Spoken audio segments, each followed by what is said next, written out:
Hi friends, welcome to my channel.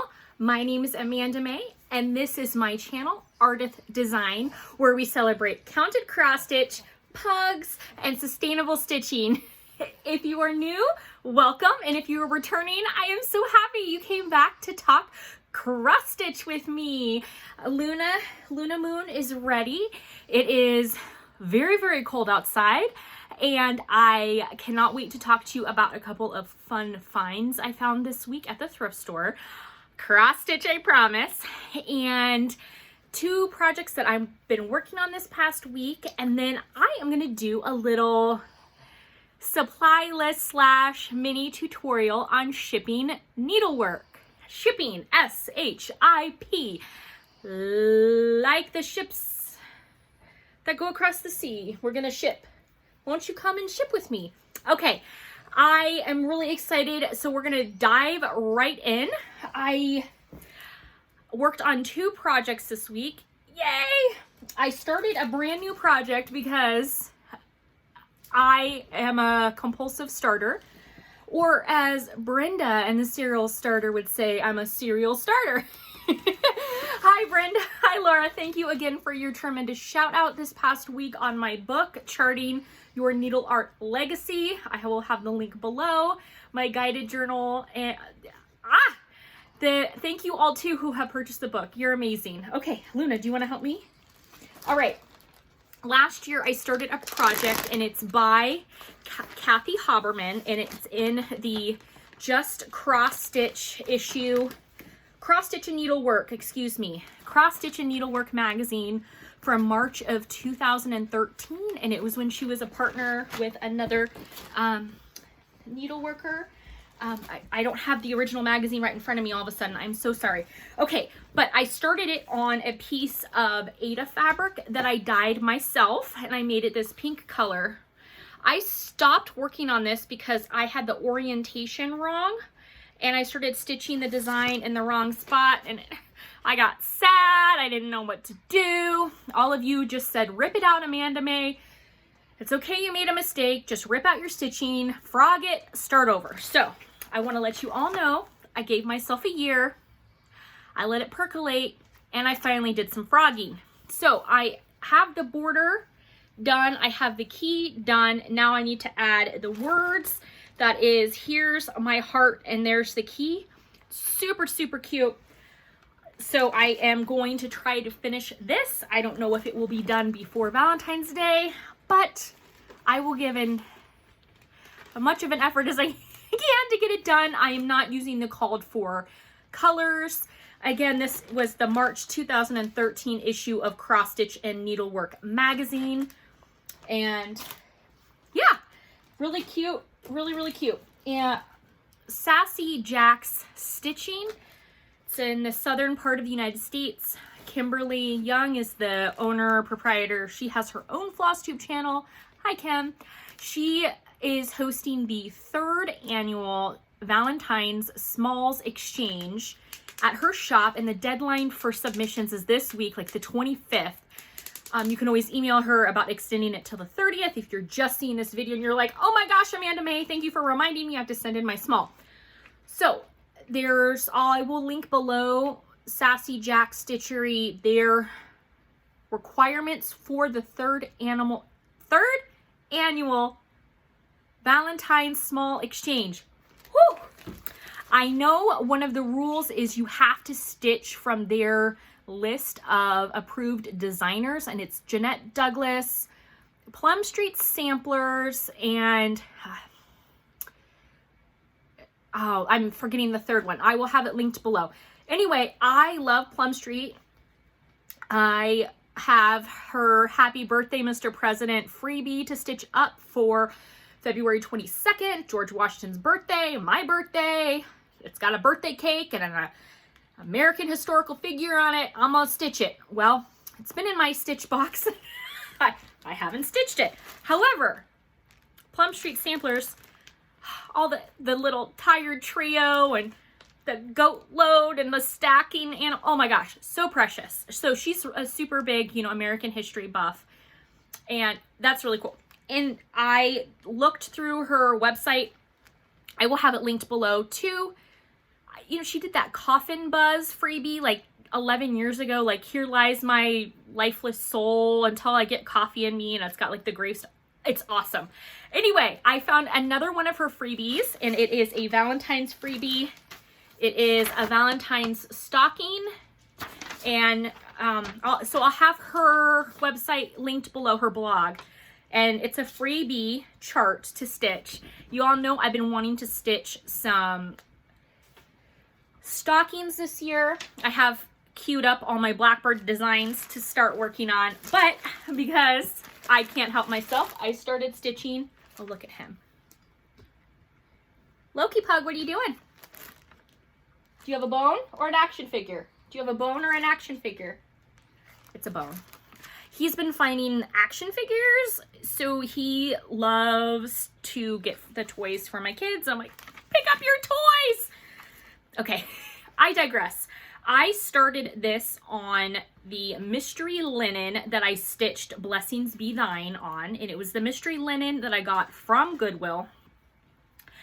And I don't know the count or anything, but I love the color, and I decided to start it. I did it with a called for date. She did give a personalization for changing the date around, and I just had to stitch. I didn't want to chart anything. I wanted to stitch. So I started it, and it's super cute. This is how it'll look when it's done. I am not using any of her called for colors because I have to be difficult. That's why. I am though using, well, I am using one color, she said.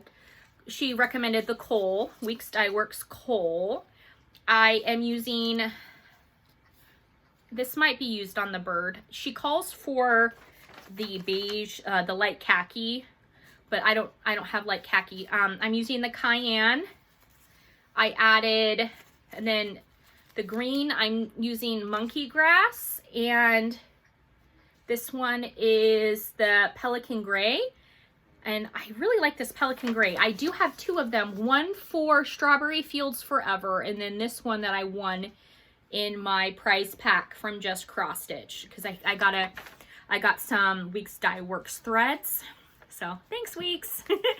And so those are the colors that I am using. I am hoping that I can get this done. I do not know if I will be participating in the Smalls Exchange, but I at least wanted to give a shout out to Sassy Jack Stitchery for the lovely reminder, and maybe I will get my act together for 2021. So there's that. I put in an order this week with an online company because I really want to work some more on some punch needle. I have been using my little 4-inch clover hoop that I got also in my prize pack, but I decided to finally stop the shenanigans, stop waiting around, stop making excuses, and I bought the stand, the Morgan lap stand. It's been recommended by, well, it's been recommended a lot. I'll just say that. So this one has the 7-inch and the 10-inch combo, and then you add the little things, the in between lattice things, and then so you can either stitch it either way and put it on your lap. This was expensive. However, I've heard nothing but good things about it. It's highly rated. So I will have a link below. I have not tried it yet. I literally got it in the mail before I started my episode, but this is specifically for using it with punch needle. I'm using the Ultra Punch that the Old Tattered Flag company, Old Tattered Flag, sells the Ultra Punch now. So anyway, but the Morgan is great for, and they say great for punch needle, red work, cross stitch, rug hooking, and quilting. I'm not sure if I will be using it for any other application other than punch needle, but when I was reading the reviews online, several people who are cross stitchers say they really liked having the lap stand rather than having like scroll rods and Q snaps where you can't really set it on your lap, or, you know, like how do you balance it? So I will report back shortly once I open it up and hopefully put it together properly. The only thing I see that is kind of a deterrent for me, and I've noticed this on a lot of the really cool hoops, is that there's this big piece here like that can get in the way of your stitching. Like it's not seamless. I wish that there was a bolt that was like seamless, but that's, I mean, that's me being finicky. So I digress. I also could not help myself, thanks to Phatcatflossing Lesley Hurly. She is out in the Ozarks, Arkansas, and she's a cat breeder, and she is an avid cross stitcher, and she stitches a lot in the color palettes that I like, the spring, the happies, the pinks, the yellows, all of those things. So when Lesley tells me to stitch something, I feel obligated as a cross stitcher who loves pastels to listen to Lesley. So when Lesley said to go out and get me this book, I went out and got the book. Granted, I hemmed and hawed for several months, and yes, it was in my cart and my wish list, and I finally got it. And what prompted me to get it was seeing Lesley's progress on this sampler. Now, one of the really cool things about Blackbird Designs is they are phenomenal and prolific cross-stitch designers, but they are also very prolific quilt designers. They have an enormous library of publications on quilt applique, rug hooking, and all of the things. This book specifically has 2 cross-stitch patterns in it, along with a rug hooking and some other things besides quilt applique. I want to show you, I see all of the beautiful projects bags being made. I know Mama Joan, I think she drove like 8 hours one time to get like yards and yards of the cross stitch Blackbird motif fabric. But this quilt, it's got the red work cross stitch exclusive fabric, and that is the finished quilt, and this book tells you how to make it. So now I feel like I have to go on an adventure to find this fabric to make this quilt, because I am hashtag make all the things, start all the things, quilt all the things, but never finish the quilt, just make the quilt top kind of thing. But my extreme love for Valentine's Day and Blackbird Designs and the fabric tells me I need to make this. So this book, while it has a cross stitch pattern in it, it also has a quilt pattern that I want to do. And it has the instructions for the heart and the fabric, and it's gorgeous. The cross stitch, I'm showing you the model here. This is the model. In the book, it's got the butterflies and those gorgeous flowers there. And I really, really, really like it. The other cross stitch that they have is just a very small ornament or pin cushion size, and also very reminiscent of Valentine's Day. So it's got the kind of the wreath with the hearts and the white flowers, also adorable. So I just wanted to throw that out there. While I was doing my research on the Blackbird quilting books, I also found their Celebration in America History. I will have it linked below, okay? It's copyright 2002, October 2002. So it's an older book, but I bring it up right now because I was researching it, and they have a United We Stand red work cross stitch pattern in that Americana quilt book. And while I have not thumbed through the book, I saw the pattern, not the pattern for me to chart it, but the model photo, and I believe it is a commemorative piece for 9/11, September 11th. And while this year we are commemorating the 100 years of women's suffrage, 19th Amendment, one of the things to also think about is 2021 will be 20 years of a remembrance of 9/11. I wasn't sure if anybody has stitched the United We Stand by Blackbird Designs from that book. If you have, I would love to see it. Tag me on Instagram at Ardith Design. If anybody has the book and wants to tell me more about it, if I should go ahead and pick up the book. I know that many people right after September 11th didn't want to stitch things because it was too fresh, too raw.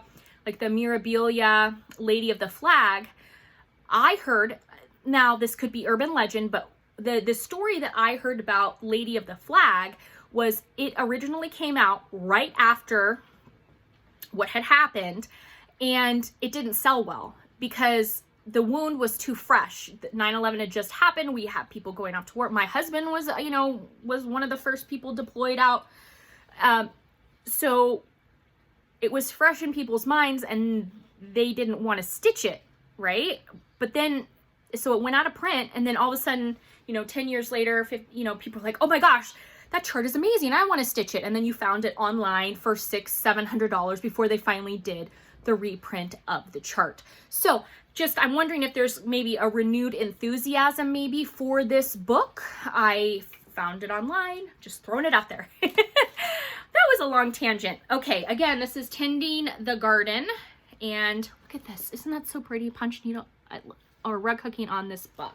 What do you have? No, oh my gosh. Okay, how long have you been back there? I have found out, so not only do my dogs like to eat action figures, they also like to disembowel their fluffy toys and any fluffies that have yet to be hand stitched. My kids made these, literally sat on my lap at the sewing machine and like, oh, so precious.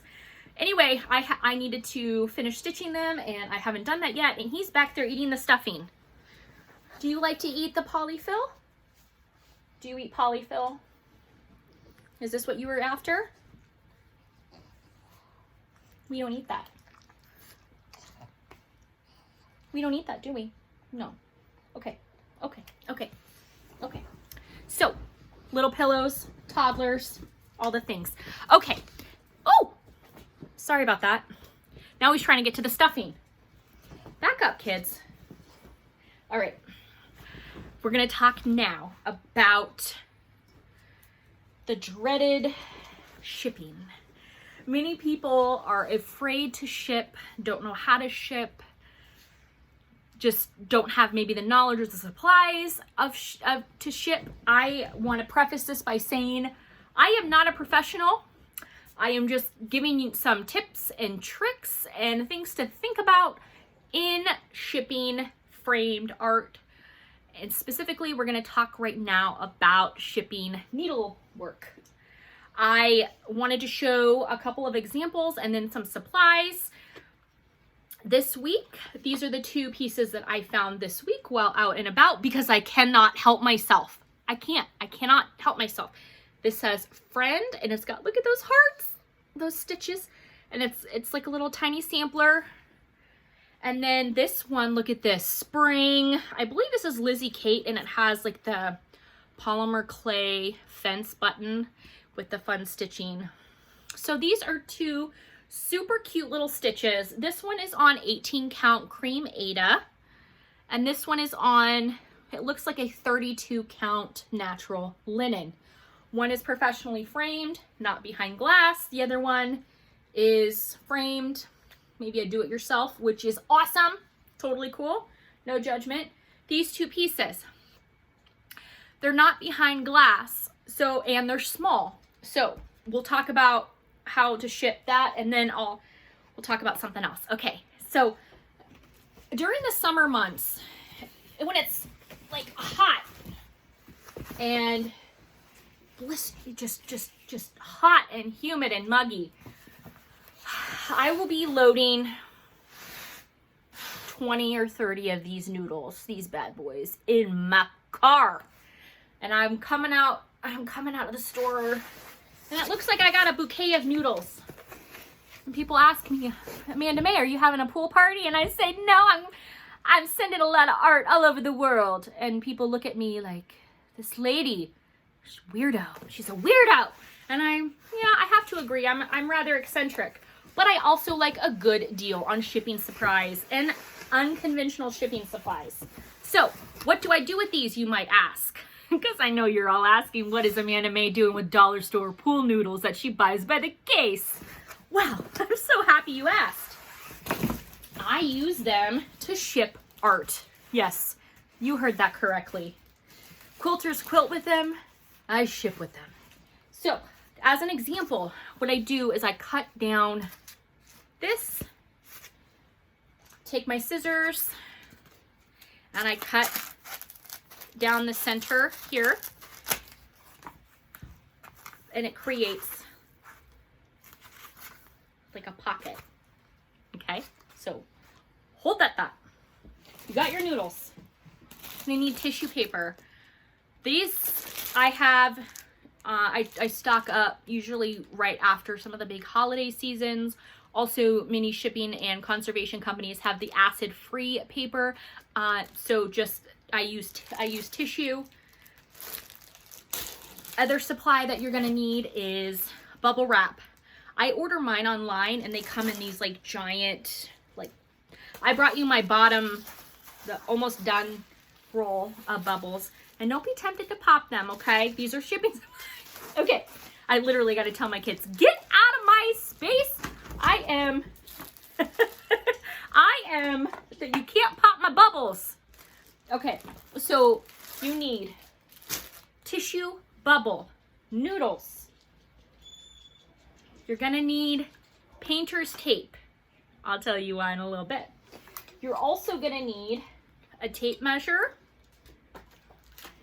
and your industrial tape. Twice a year, Costco has a sale on their tape. This is their big, I buy it by the 8-pack.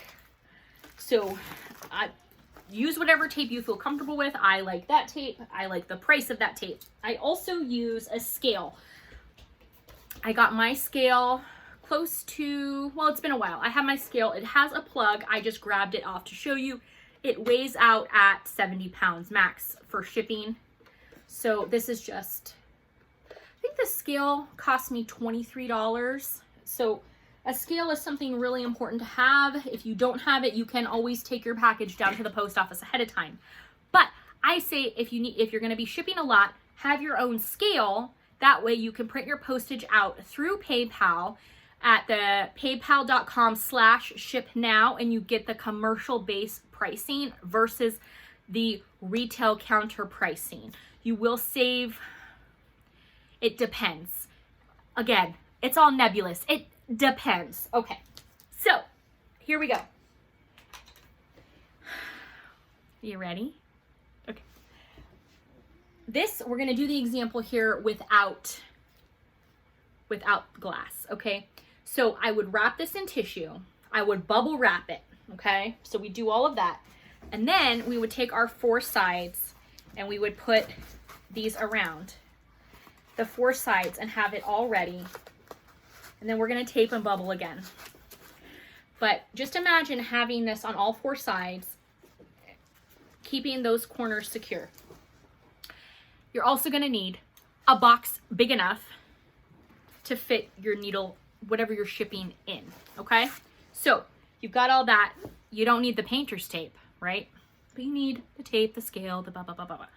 Once this is all packed up, so imagine this is in this, okay? You got your box. Everything's all packed up. You got it. You're gonna need to use your measuring tape. Why, you ask? Well, USPS, United States Postal Service, has taken into account what's called dimensional sizing and dimensional weight. So some things like over 12 by 12 by 12, well, no, I won't say specific numbers, but dimensional weight comes into play, and it can come in with zoning and where things are being shipped to. So I'm in Maryland, so the zone furthest away from me is Hawaii, which is zone 8. So zone 8 pricing, and then you factor in the size of your package. It can drastically increase or decrease the amount it costs to ship something.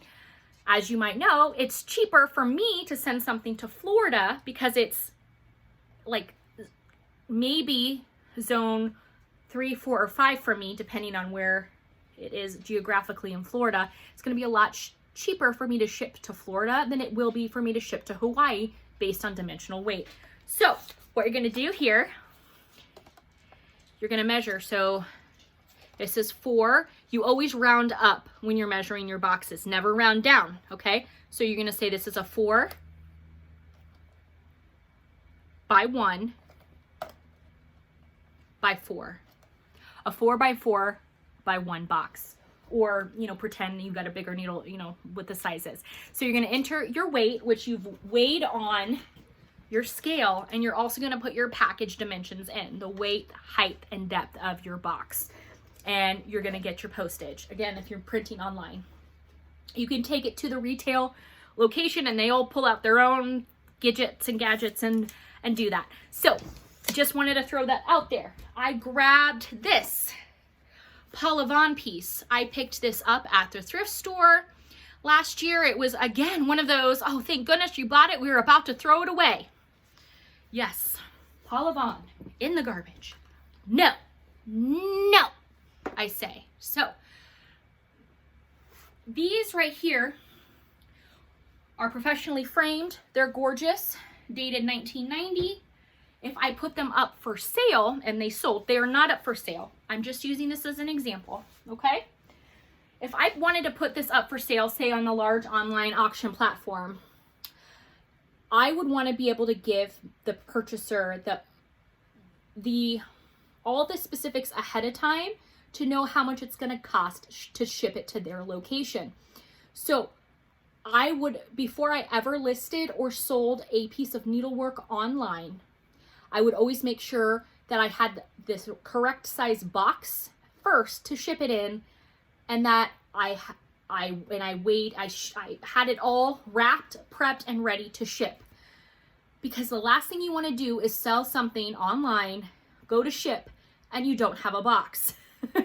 I know Teresa Kogut of Creative Whims. She's the beautiful American folk artist out of Pennsylvania.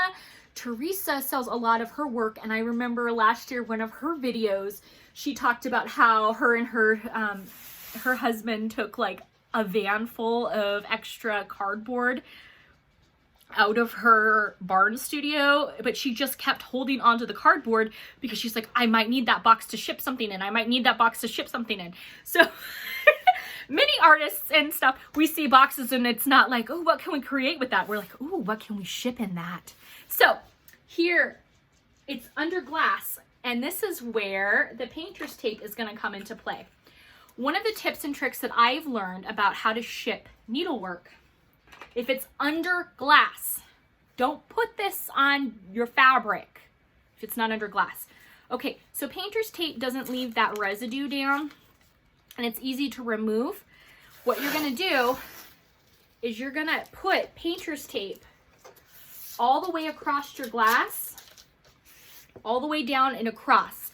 That way, and you're going to make sure that it's secured, not this live action wrong. I swear I know how to tape. Okay, so you're going to put your painter's tape all down. It helps twofold. Number one, it protects. Number two, in the event that the shipping company drops it and this shatters, the glass is being held by the tape versus having glass shards everywhere, and it also minimizes the glass that might fall into the needlework if the glass were to break in transit. So first things first is you always want to tape up your whole glass all the way around. I use just the painter's tape I get at the local hardware tape store, and it's literally called painter's tape. They have thicker ones now. Of course, I don't have those. I got to use up my stock I have. They have thicker and wider ones, so you can put it down. So you've got all of that. You're going to tissue. You're going to bubble wrap. And then you're going to noodle. I like to noodle. Okay? Again, you're going to take your long noodle and you're going to cut it to length.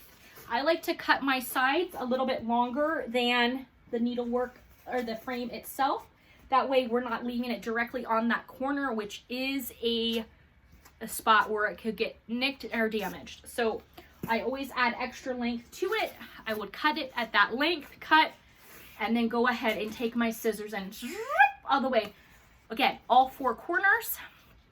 Of course, one side with this long and long, your other side, this top might be a little shorter, but you're gonna, basically all 4 corners you're gonna do. Bubble again, tissue again, wrap. You wanna think about making sure that you feel comfortable shipping this, and think about if a delivery person were in transit, if it were to fall off a truck, down the flight of stairs, would it stay intact? That's the mentality you have to have when shipping framed art, okay? So it does take a long time to prep and pack and ship art under glass. If you are fortunate enough where you are financially able to pay a professional at one of the stores, the frame stores, art stores, to pack and ship your item, awesome. I am just giving you the frugal Amanda Mae lowdown on shipping. This is also to just encourage any of you that see a piece of needlework, you want to keep it, you want to save it from the thrift store, you want to save it for being thrown away, but then now you have this needlework and you're like, I don't even know how to ship it. This is for you. I don't want you to be discouraged in finding and preserving and maybe reselling needlework because you're afraid of the shipping aspect. So I hope this helps in some small way. I really appreciate all of you. If you have any questions, comments, or concerns, you can link them, or you can message me down below. I just want you to know that I appreciate you. I appreciate all of your comments, everything. You guys are awesome. You guys, gals, and stitching friends, I hope that you know that you mean the world to me, and I'm truly thankful and grateful to have you all in my life. Until next time, happy stitching. Take care.